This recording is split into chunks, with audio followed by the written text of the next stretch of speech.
I never thought I'd see Jack Thompson again. Not after what he did. Not after the way he vanished in 2015, leaving nothing but a courthouse envelope and a plea deal that branded him a thief and a traitor. 10 years. 10 years of hating him, of explaining to our daughters why their daddy wasn't coming home, of watching our grandsons grow up believing their grandfather was a criminal who stole from the very Marines he once led into Fallujah. I was greeter at the Dollar Tree in Callahan, standing by the door in my blue vest saying, "Welcome to Dollar Tree," until the words tasted like ash. 71 years old, knees shot from 30 years waiting tables at the Crab Shack on Heckscher Drive, and still smiling at strangers because that's what you do in Nassau County. You keep the mask on. It was a Tuesday night in late November 2025, cold enough for a jacket, when I drove down to the Walmart in Yulee to pick up my prescriptions. The parking lot was lit up like an airport, semis idling, veterans with poppies at the doors. I was walking past the cart corral when I saw him. He was pushing a pallet jack loaded with cases of water, moving slow, the way old men do when their backs are gone. The blue Walmart vest hung off him like a tent. His hair was snow white under the cap, beard patchy and gray, teeth gone in front so that his mouth caved in. But the walk, Lord, that walk! Shoulders rounded like he was still carrying a ruck, left foot dragging just a hair from the shrapnel he took in Ramadi. I knew that walk like I knew my own heartbeat. Jack! My knees almost gave out right there between the red box and the ice machine. He didn't see me. He was focused on scanning boxes, hands shaking from cold or hunger or both. The man who'd earned a silver star and 2 bronze stars with V, who'd stood ramrod straight at our daughter's wedding, was now 74 years old and stocking shelves at Walmart like any broke retiree. I don't know how long I stood there, long enough for him to finish the pallet and head toward the back, long enough for the automatic doors to open and close on me 3 times. I followed him, not proud of it, but I did, through the employees-only door, down the concrete corridor that smelled like cardboard and bleach. He was sitting on an overturned milk crate in the stockroom, eating a cold Hot Pocket from the wrapper like it was the first food he'd seen in days. Jack? He looked up. The overhead fluorescence carved deep trenches in his face. His eyes, those pale blue eyes that used to make me weak in the knees, went wide with pure terror. "Mary Ellen," he whispered, like saying my name might kill him. He tried to stand, but his legs wouldn't have it. The Hot Pocket fell to the floor. "You're not supposed to see me like this," he said, voice cracked and rusty, like he hadn't used it in years. "Go home, baby. Please." Baby. He hadn't called me that since 2009. I couldn't move. 10 years of rage, grief, questions, all of it jammed in my throat. "You left us," I finally got out. "You left me with foreclosure notices and collection calls at 3 in the morning. You left Ashley and Jessica thinking their father was a thief. You left your grandsons asking why Pop didn't love them anymore." His whole body folded in on itself. "I know," he said. "I know what I did." "Then why?" The word came out a sob. "Why, Jack?" He looked around like someone might be listening, then leaned forward, elbows on his knees. "Because they were going to kill you, and the kids, and the grandbabies, and I wasn't going to let that happen. Not ever." I laughed, a horrible, broken sound. "You expect me to believe that? You stole from military housing contracts? You pled guilty. It was in the Florida Times-Union, Jack. Black and white." He shook his head slow. "I stole nothing. I took the fall so you'd all stay breathing." Then he looked up at me, and for the first time I saw the man I married underneath all that ruin. "I need you to leave now, Mary Ellen, before they see you talking to me." "Who's they?" But he was already standing, wobbling toward the door. "Go home. Forget you saw me." I didn't go home. I sat in my 2008 Corolla in the Walmart parking lot until his shift ended at 6 a.m.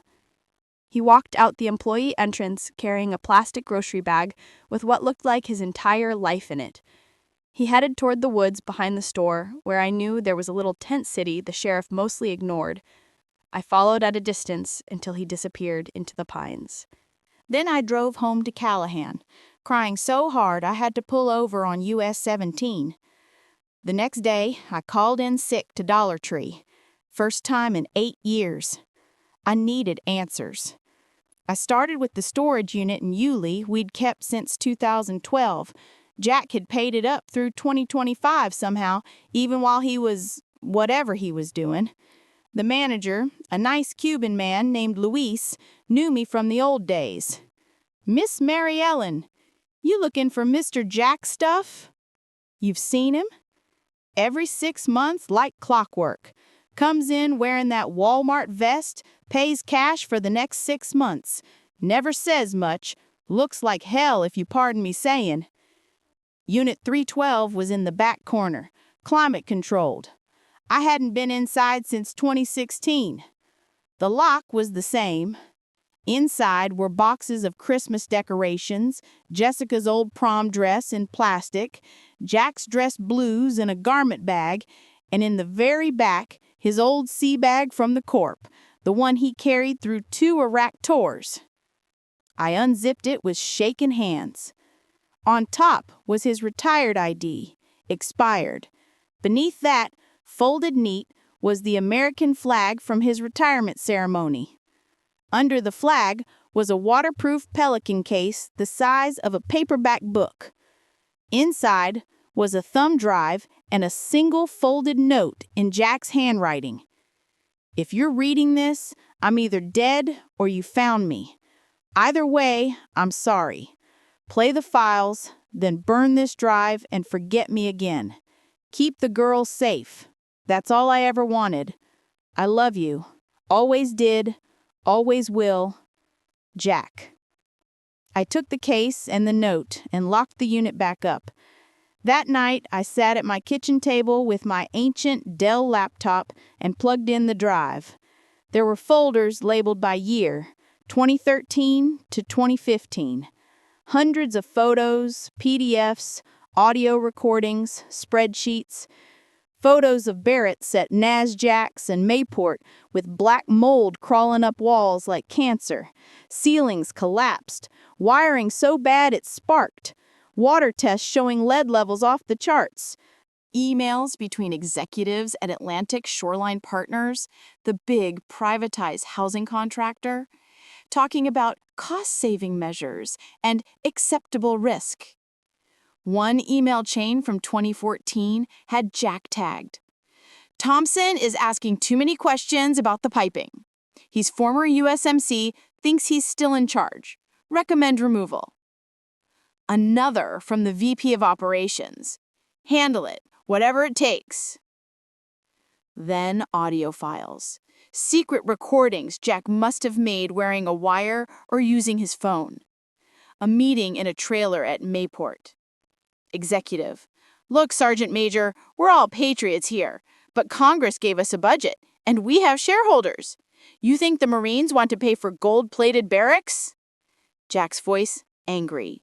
"They want barracks that don't poison their people. Kids are getting asthma, wives having miscarriages. This is criminal." Executive, laughing. "Criminal is a strong word. Let's call it business. You sign off on the inspections, you get a bonus. You don't, well, we know where your grandkids go to school. Cute little bus stop on Yellow Bluff Road. Be a shame if that bus had brake problems." I played that file 3 times. My blood turned to ice. There were more. Threats recorded in parking lots. Photos of our house taken from across the street. A picture of our oldest grandson, Mason, getting off the bus at Callahan Intermediate. Red circle around his face. Jack had documented everything. Then, the final file. A video Jack recorded himself in 2015 sitting in his truck outside the federal courthouse the day he pled guilty. He looked exhausted, eyes red. Mary Ellen, if you ever see this, know I didn't have a choice. They gave me two options. Take the plea, do a year at Camp Lejeune Brig, then disappear forever. Or they start with the kids. They showed me what they did to a whistleblower at Camp Pendleton. Car accident, wife, and 2 little girls gone. I can't let that be us. I'm going to prison today. When I get out, I'll vanish. You have to hate me. You have to believe I'm guilty. It's the only way they leave you alone. Tell the girls I'm sorry. Tell them their daddy loves them. And tell yourself, I was never worth it. The video ended. I sat there until sunrise, crying without sound. 2 days later, I went back to the Walmart in Yulee. Jack was stocking paper towels in aisle 12. I walked straight up to him. I found the drive. He dropped an entire box of Bounty, rolls scattered everywhere. Jesus Christ, Mary Ellen. I watched everything. You shouldn't have. They threatened our babies, Jack. You went to prison for that? He looked around, terrified someone would overhear. Keep your voice down. You lived homeless for 10 years? 10 years? I did what I had to. You could have told me. And watch you die fighting them? No, I know you. You would have gone to the news, to Congress, to the damn president, and they'd have put you in the ground. I was shaking. I hated you. I know. I told the girls you were dead inside. I know. I want you to come home. He laughed, a broken sound. Home?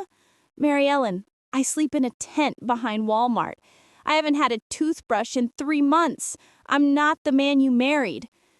You're the man who saved my life and our families.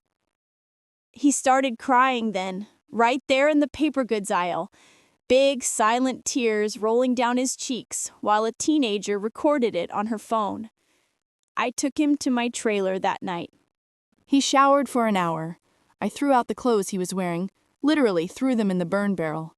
Found some of his old things that still fit good enough. Fed him 3 helpings of hamburger steak and gravy until he almost fell asleep at the table. The girls came over the next day. Ashley and Jessica wouldn't even look at him at first. Ashley, our oldest, a nurse at UF Health, just stood in the doorway with her arms crossed. You put us through hell, she said. Jack couldn't meet her eyes. I know. Jessica, the baby, mother of Mason and little Luke, started crying. We thought you didn't love us. Jack finally looked up. I loved you so much I disappeared, so you'd never have to bury your children. Then he told them everything. We played the files. By the end, both girls were holding him, all of us crying in my tiny living room. But it wasn't over, because Atlantic Shoreline Partners was still in business, bigger than ever. The military housing crisis was all over the news in November 2025. Senate hearings, DOD reports, families suing over mold and lead and sewage backups. Bases all over the country, including right here in Jacksonville.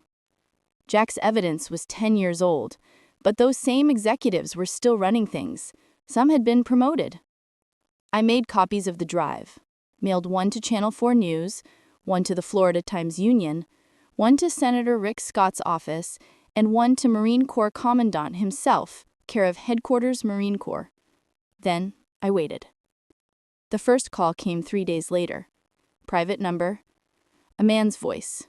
Calm and cold. Mrs. Thompson, you're opening a door that doesn't close. Return the materials and forget this ever happened. I hung up. The next day, someone slashed all 4 tires on my Corolla. Jack wanted to run. We can disappear together, go to Montana or something. No, I said. This time, we fight. December 2025 was chaos. Channel 4 ran the first story on December 12th. Jessica Morales, the investigative reporter, interviewed me anonymously at first. Former Marine whistleblowers' evidence reveals decade-old threats against family. Then they aired portions of Jack's recordings. The internet exploded. Veterans groups, military spouses, TikTok moms whose husbands were still living in moldy barracks. It went viral overnight. By December 15th, the commandant had the drive. On December 17th, the DoD Inspector General announced a new investigation into Atlantic Shoreline Partners, specifically citing credible evidence of threats against a whistleblower dating back to 2015. Jack watched it all on my little TV, shaking his head. They're gonna kill me for sure now. But something shifted after the story broke nationally. People protected us. Veterans showed up at my trailer, big old boys in Harley vests, former recon Marines who heard Jack's name and stood watch outside like sentries. A GoFundMe started by a military spouse in Virginia raised $87,000 in 4 days for Sergeant Major Thompson's family. The FBI put us in protective custody in a hotel in Amelia Island. On December 23rd, they raided Atlantic Shoreline offices in Virginia and Jacksonville. 4 executives arrested. One of them, the same VP from the recording, tried to flee to the Caymans, got grabbed at JAX Airport. Congressman Rutherford's office got dragged in because his brother-in-law sat on the board of a subcontractor. He resigned Christmas Eve. Jack couldn't believe it. They're actually falling, he kept saying. But his body was giving out. 10 years of homelessness, bad food, no medical care. The VA doctors in Gainesville said liver damage, kidney failure, malnutrition so severe his bones were like chalk. By New Year's 2026, he was in the ICU at UF Health North. I never left his side. On January 8, the Commandant of the Marine Corps himself called the hospital room. They patched it through. Jack was on oxygen, barely conscious. General Berger's voice came over the speaker. Sergeant Major Thompson, this is Commandant Berger. On behalf of the United States Marine Corps and every Marine who ever lived in those barracks, thank you. Your sacrifice saved lives. We are awarding you the Civilian Commendation Medal, the highest honor we can give a civilian for extraordinary heroism. And we're clearing your record completely. You're a hero, Sergeant Major. Semper Fi. Jack cried. Big, ugly sobs that tore his chest. The next day, January 9th, 2026, he slipped into a coma. I held his hand while the machines beeped. At 4:17 p.m., Jack Thompson took his last breath with his family around him. Me, Ashley, Jessica, and all 4 grandbabies. He died a hero. The funeral was at Arlington. Full Marine honors. They flew us up on a military charter.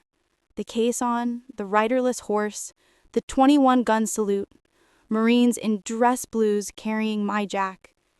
The Commandant himself presented me with the folded flag.